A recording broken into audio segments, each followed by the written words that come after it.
27వ பாசுரம் அனுசந்தானம் சிந்தம். ஆண்டாள் திருவடிகளே சரணம்.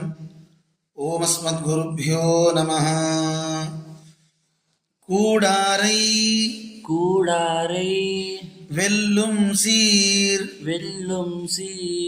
கோவிந்தா கோவிந்தா உந்தன்னை பாடிப்பறை கொண்டு யாம் பெருசெம்மானம் நாடு புகழும் பரிசினால் நன்னாக சூடகமே தோள்வளையே தோடே செவிப்பூ